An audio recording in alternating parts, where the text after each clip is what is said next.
Hello everyone, welcome to Chandramukhi smart blogs. ఎలా ఉన్నారండి అందరూ? ఓకే, అందరూ కూడా బాగా ప్రిపేర్ అయ్యారనుకుంటున్నాను. ఈరోజు ఈ వీడియోలో ఎగ్జామ్కి సంబంధించి మీరు ఎగ్జామ్లో ఎలా ప్రజెంటేషన్ చేయాలి ఏంటి అనే దాని గురించి మీకు కొన్ని సజెషన్స్ ఇవ్వాలని ఈ వీడియో చేయడం జరుగుతుంది. వీడియోని చివరి వరకు చూడండి, దాంట్లో విషయాలు మీకు చాలా ఉపయోగపడతాయి. ఓకే, మరి ఇప్పటి వరకు మీరు చదివింది ఒక ఎత్తు అయితే, ఇక చదవడం అయిపోయింది, ప్రిపరేషన్ టైము చాలా వరకు కంప్లీట్ చేస్తారు మీరు. ఇక ఫస్ట్ డే ఎగ్జాము, హాల్ టికెట్లో ఫస్ట్ డేనే ఎగ్జామ్ వచ్చేసిన వాళ్ళకి ఇక ఓన్లీ 1 వీక్ టైమే ఉంది. ఇక చూస్తే ఇక ప్రజెంటేషన్ టైము. మరి ప్రజెంటేషన్ అనేది ఎంత పర్ఫెక్ట్గా చేయాలి ఏంటి అనేది మనం ఇప్పుడు చూద్దాం. ముందు మీరందరూ కూడా ఈపాటికే హాల్ టికెట్స్ డౌన్లోడ్ చేసేసుకుని ఉంటారు. హాల్ టికెట్స్ డౌన్లోడ్ చేసుకున్న తర్వాత మీ ఎగ్జామ్ రోజుకి ఇప్పటి నుంచి ఎంత టైం ఉంది అనేది చూసుకోండి. దాన్ని బట్టి మీ ప్రిపరేషను ఎలా ఉండాలనేది నిర్ణయించుకోండి. ఎందుకంటే ఇప్పటి వరకు చదివిన దాన్నే మీరు రివిజన్ చేయాల్సి ఉంటుంది. ఇక కొత్తగా మీరు చదవడానికి ట్రై చేయొద్దు ఎవరు కూడా. ఈ వారం రోజుల్లో, ఈ 10 రోజుల్లో కొత్త టాపిక్స్ అనేవి ఎవరు కూడా ఏమీ టచ్ చేయొద్దు. ఇప్పటి వరకు ఏం చదివారో దానినే ఎలా రివైజ్ చేయాలి అనే దాన్ని ప్లాన్ చేసుకోండి.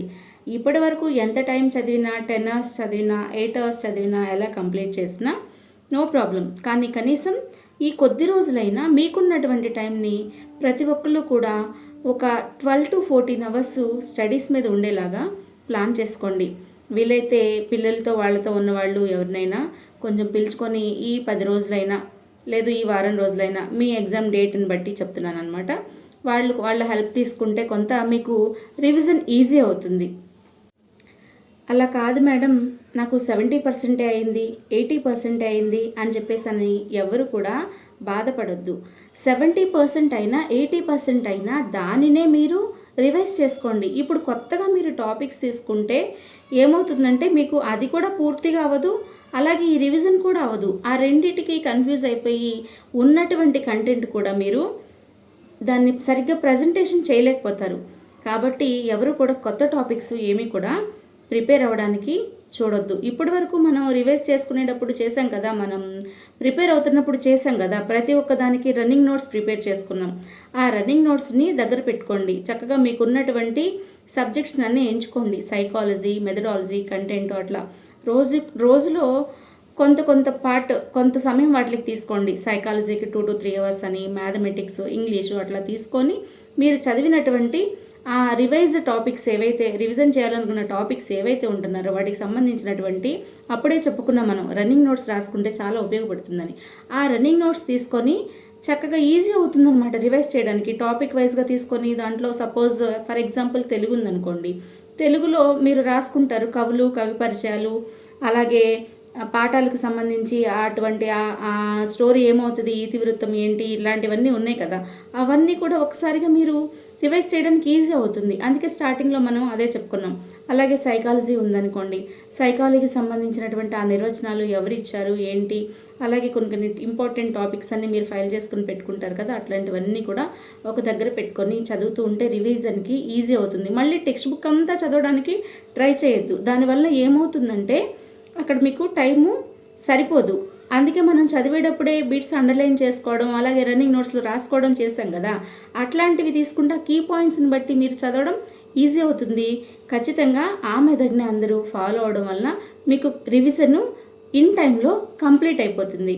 ఎటువంటి ప్రాబ్లం ఉండదు. ఈ టైమే సరిపోతుందా అని చెప్పేసి ఎవరు కూడా సందేహపడద్దు. ఇలా చేసి చూడండి, మీకు రివిజన్ చాలా ఈజీ అవుతుంది.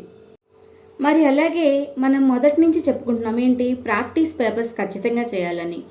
అలాగే చేస్తూ ఉన్నాం. ఇప్పుడు కూడా రోజులో కొన్ని ప్రాక్టీస్ పేపర్స్ చేయండి. ప్రాక్టీస్ పేపర్స్ చేస్తుంటే ఒకవేళ తక్కువ మార్క్స్ వస్తే మార్క్స్ తక్కువ వచ్చేస్తున్నాయేమో అని అస్సలు భయపడకండి. ప్రాక్టీస్ పేపర్ చేయండి, ఎన్ని మార్క్స్ వస్తే అన్ని మార్క్స్ వస్తాయి. తర్వాత వెంటనే వాటి యొక్క ఆన్సర్స్ని కూడా చూసుకోండి. ఆ ఆన్సర్ చూసినప్పుడు మీకు ఖచ్చితంగా ఇక మీరు తర్వాత తప్పు పెట్టరు. ఎందుకంటే మీరు ఫస్ట్ అటెంప్ట్ చేసినప్పుడు మిస్టేక్ చేశారు, రెండోసారి దాన్ని చూస్తారు కదా, ఎక్కడ చూస్తారు ఇది కరెక్ట్ ఈ ఆన్సర్. ఒకసారి దాన్ని చూసినప్పుడు మీకు ఇంకా టైం ఉంది అనుకుంటే ఇంకా వెంటనే ఒక్కసారి ఆ బిట్ ఎక్కడుందో చూసి ఆ ఏరియాలో కొంచెం ఆ చుట్టుపక్కల ఉన్నటువంటి ఆ కొంచెం ఇంకా 4-5 బిట్లు ఏమన్నా ఉన్నాయేమోనని చూడడానికి కూడా అవకాశం ఉంటుంది. అలా చూసుకోండి. ప్రాక్టీస్ పేపర్స్ చేయడం వల్ల లాభమే తప్ప నష్టం లేదు. మీరు ఎన్ని చేయగలిగితే అన్ని చేయండి. అలాగే దాని యొక్క ఆన్సర్స్ ఏంటి అనేది కూడా చూసుకోండి. అలా చూసుకోవడం వల్ల ఆ ఏరియాలో ఏ ఏరియా నుండి బిట్ వస్తుంది, సో ఈ ఏరియా నుండి వస్తుంది, అక్కడ ఇంకేమన్నా ఆ బిట్స్ వచ్చేటటువంటి ఛాన్సెస్ ఇంకా ఎక్కడన్నా ఉన్నాయా, ఇంకా ఏమన్నా ఉన్నాయా అనేది కూడా మీరు అక్కడే వెతుకొని ఇంకొక 4-5 బిట్లు చదవడానికి అవకాశం ఉంటుంది. ప్రాక్టీస్ పేపర్స్ చేయండి. అలాగే దాని యొక్క రాంగ్ ఆన్సర్స్ని, రైట్ ఆన్సర్స్ ఏం వచ్చినాయి అనేది కూడా చూడడం మర్చిపోకండి. అలాగే టైం అసలు సరిపోవట్లేదు, వీటికి రోజువారీ పనులకి చాలా టైం వేస్ట్ అయిపోతుంది అని చెప్పేసి అని కూడా ఎవరు బాధపడద్దు. ఆ టైంలో కూడా మైండ్ రివిజన్ చేయొచ్చు అని చెప్పేసి అని చెప్పుకున్నాం. మైండ్ రివిజన్ అంటే ఏంటి? ఇప్పుడు మీకు ఏవైతే కన్ఫ్యూజ్గా ఉన్నాయో, ఏవైతే అంశాలు అయితే కష్టంగా అనిపిస్తున్నాయో మీకు, వాటన్నిటిని కూడా మీరు పని చేసుకునే టైంలో, ఆడవాళ్ళు అయితే రోజువారీ ఇంట్లో పనులు చేసుకునే టైంలో కూడా ఏదో ఒక టాపిక్ని ఏదంటే కొన్ని ఎంచుకోండి. అది మనకి వెంటనే గుర్తురాదు అనుకుంటే మనం చెప్పుకున్నాం కదా అక్కడ పేస్ట్ చేసుకుంటామని, వాటిని చూస్తూ పదే పదే మళ్ళీ తిరిగి రివైజ్ చేసుకోవడం అనమాట, మనసులో రివైజ్ చేసుకోవడం. ఫర్ ఎగ్జాంపుల్ ఇంగ్లీషే తీసుకోండి. అందులో మీకు ఇఫ్ క్లాస్ కానీ లేదనుకోండి టెన్సెస్లో కానీ ఏదైనా కన్ఫ్యూజన్ ఉందనుకుంటే మనం సూత్రాలు ప్రిపేర్ చేసుకుంటాం కదా, సింపుల్ ప్రెజెంట్ టెన్స్ ఏంటి, సింపుల్ పాస్ట్ టెన్స్ ఏంటి, అట్లాంటి వాటిల్ని అలా మీకు ఎక్కడైతే కన్ఫ్యూజన్ అనుకుంటున్నారో, ఎవరికి ఏ ఏరియా కన్ఫ్యూజన్ అనుకుంటారో దానికి సంబంధించిన దానిని ఎప్పుడు కూడా మైండ్లో రివైజ్ చేసుకుని అది ఎప్పటికీ గుర్తుంటుంది అనమాట. ఈరోజు ఎగ్జామ్కే కాదు, లైఫ్ లాంగ్ గుర్తుండిపోతుంది. అది మైండ్ రివిజన్లో ఉన్నటువంటి ప్రత్యేకత. చేసి చూడండి, తేడా మీకే తెలుస్తుంది. ఇలా చిన్న విషయాలు పాటిస్తూ మీ రివిజన్ని కంప్లీట్ చేసుకోండి. మరి అలాగే ఇక ఎగ్జామ్ ప్రజెంటేషన్ టైం వచ్చేసింది. ఎవరిలో అయినా అమ్మో నాకన్నా అందరూ బాగా చదివేశారేమో, నేను చదవలేకపోతున్నానేమో అనేటటువంటి ఫీలింగ్ అస్సలు పెట్టుకోవద్దు. దాని వలన మీలో భయం స్టార్ట్ అయ్యి చదివింది కూడా మర్చిపోతారు. మనం మొదలే చెప్పుకున్నాం, మన మీద మనం నమ్మకం పెంచుకోవాలి. ఆత్మవిశ్వాసమే విజయానికి తొలిమెట్టు. అలాగే మన మీద నమ్మకం లేకపోవడం అపనమ్మకం, అపజయానికి తొలిమెట్టు అనుకున్నాం. కాబట్టి దాన్ని ఖచ్చితంగా ఫాలో అవ్వండి. పరీక్షలో, టెట్ పరీక్షలో నాదే విజయం, నేనే 120 పైన మార్కులు తెచ్చుకుంటాను, ఆల్రెడీ 120 వాళ్ళు తెచ్చుకున్న వాళ్ళైతే నేను 130 అబోవ్ రీచ్ అవుతాను అని మీ మనసుకి మీరు ప్రతిరోజు చెప్పుకోండి. చూడండి, ఎందుకు మనం సాధించలేము? నేను ఖచ్చితంగా నా గోల్ రీచ్ అవుతాను, నేను రేపొద్దున డిఎస్సిలో మంచిగా అటెంప్ట్ చేస్తాను అని చెప్పేసి మీకు మీరు మీ యొక్క ఆ విశ్వాసాన్ని పెంచుకోవాలి. దానివలన అపజయం అనేదే ఉండదు. ఎప్పుడైతే మనలో భయం స్టార్ట్ అవుతుందో అప్పుడే మనం ఓడిపోతున్నామని లెక్క. కాబట్టి ఆ భయాన్ని మీ దగ్గరికి అస్సలు దరిచేరనివ్వద్దు. చదివినంతే చదివాం, ఎంత చదివితే అంతే. అందులో నుంచి కూడా వస్తాయి కదా బిట్లు. మనం ప్రజెంటేషన్ చేయలేమా? చేస్తాం, ఖచ్చితంగా విన్ అవుతాం. అలాగే అనుకోండి, ఎప్పుడు కూడా ఎగ్జామ్ దగ్గరకు వచ్చేసిన తర్వాత అస్సలు కూడా భయపడద్దు. దాని వలన చాలా లాస్ అవుతారు. అలాగే హాల్ టికెట్ డౌన్లోడ్ చేసుకుని ఉంటారు కదా, ఆ హాల్ టికెట్తో పాటు దాన్ని ఒక 2-3 ప్రింట్స్ తీసుకోండి, జిరాక్స్ ప్రింట్స్ తీసుకోండి. దాంట్లో ఉన్నటువంటి ఇన్స్ట్రక్షన్స్ని కేర్ఫుల్గా చదవండి. ఐడి ప్రూఫ్స్ ఖచ్చితంగా తీసుకెళ్ళండి. ఒక ఆధార్ కంపల్సరీ, ఇంకొకటి ఏదైనా 2 ఐడి ప్రూఫ్లు మీ దగ్గర ఉంచుకోండి. అలాగే మీ ఎగ్జామ్ ఏ టైంకి వచ్చిందో ఆ టైం కన్నా ఒక 2 గంటల ముందే ఎగ్జామ్ సెంటర్కి చేరుకునేటట్టు చూసుకోండి.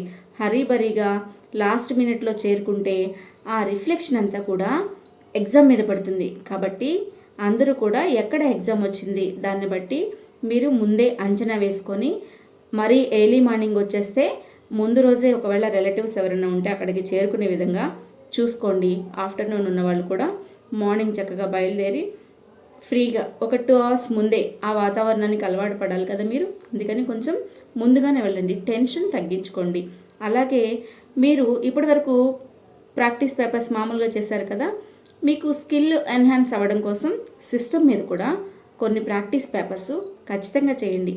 అలా చేయడం వల్ల మీకు ఎలా ఉంటుంది ఏంటి, మీరు సెలెక్ట్ చేసుకున్నటువంటి ఆప్షన్స్ ఎలా కనిపిస్తూ ఉంటాయి, అలాగే ఇంకా ఏవైనా కొన్ని మీరు తర్వాత పెట్టొచ్చులే, పెట్టేసినవి ఒకలా కనిపిస్తూ ఉంటాయి, తర్వాత పెట్టొచ్చు అనేది ఇంకోలా కనిపిస్తూ ఉంటాయి కదా, వాటన్నిటి మీద అంటే మేము ఎన్ని క్వశ్చన్స్కి మనం ఆన్సర్ చేసాము, ఎన్ని క్వశ్చన్స్ చూసి అలా ఉంచాము, ఇంకా ఎన్ని క్వశ్చన్స్ చూడలేదు, ఇట్లాంటివన్నీ కూడా మీరు వాటిల్ని మాక్ టెస్ట్ని ప్రాక్టీస్ చేయడం వల్ల తెలుస్తుంది. ఖచ్చితంగా డైరెక్ట్ అటెంప్ట్ అక్కడే చేద్దామని చెప్పేసి తెలుసులే అని చెప్పేసి అని ఎవరు తెలిసిన వాళ్ళు కూడా ఎవరు అలా ఉండొద్దు.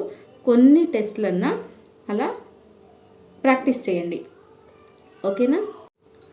అలాగే ఎట్లాంటి ఎలక్ట్రానిక్ గాడ్జెట్స్ తీసుకెళ్ళొద్దు, మీకు హాల్ టికెట్లో ఆల్రెడీ ఉంటుంది.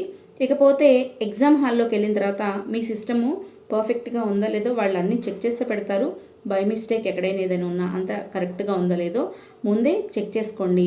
ఎటువంటి ప్రాబ్లం ఉన్నా వెంటనే ఇన్విజిలేటర్ని వాళ్ళకి చెప్పండి. అలాగే ఎగ్జామ్ అటెంప్ట్ చేసే ప్రాసెస్లో కూడా మీకు ఎక్కడైనా సందేహం వచ్చినా, మీకు సిస్టమ్కి సంబంధించి ఏదైనా అనిపించినా మీరు టైం ల్యాగ్ చేయకుండా వెంటనే ఇన్విజిలేటర్ని సంప్రదించండి. ఇట్లాంటివి పాటించడం వల్ల మీ యొక్క టైము వేస్ట్ అవ్వకుండా ఉంటుంది.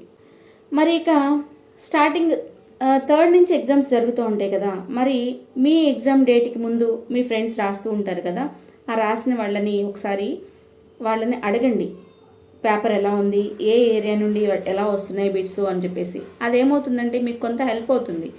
ఇది సపోజ్ మీరు లాస్ట్లో ఉన్నారనుకోండి, ముందు వాళ్ళందరూ రాసినవంతా కూడా మీకు హెల్ప్ అవ్వచ్చు. ఎలా వస్తున్నాయి బిట్స్ ఏంటి, ఆ ఏరియాస్ని మీరు కూడా ఇంకా తరువుగా రివిజన్ చేయడానికి వీలుంటుంది. కాబట్టి వాళ్ళతో టైం వేస్ట్ అవుతుంది అనుకోకుండా ఎగ్జామ్ అటెంప్ట్ చేసిన వాళ్ళని ఎలా ఉంది ఏంటి, అప్లికేషన్ టైప్లో ఎలా అడుగుతున్నారు అనేది ఒకసారి చూసి తెలుసుకోండి. ఖచ్చితంగా ఈ టిప్స్ అన్నీ కూడా పాటించండి, మీకు అందరికీ కూడా బాగా ఉపయోగపడతాయని చెప్పేసి అనుకుంటున్నాను. అలాగే వీడియో చూస్తున్న వాళ్ళందరూ కూడా ఖచ్చితంగా వీటిలో ఏ ఒక్కటి మీకు ఉపయోగపడినా కూడా తప్పకుండా కామెంట్ చేయండి. అలాగే వీడియోని లైక్ చేయండి, షేర్ చేయండి. ఇప్పటివరకు సబ్స్క్రైబ్ చేసుకునే వాళ్ళు ఎవరైనా ఉంటే సబ్స్క్రైబ్ చేసుకోండి. చక్కగా ప్రిపేర్ అవ్వండి, టెన్షన్ ఫ్రీగా ఉండండి, ఎగ్జామ్ రాయండి. విజయం మీదే. ఆల్ ది బెస్ట్ అందరికీ.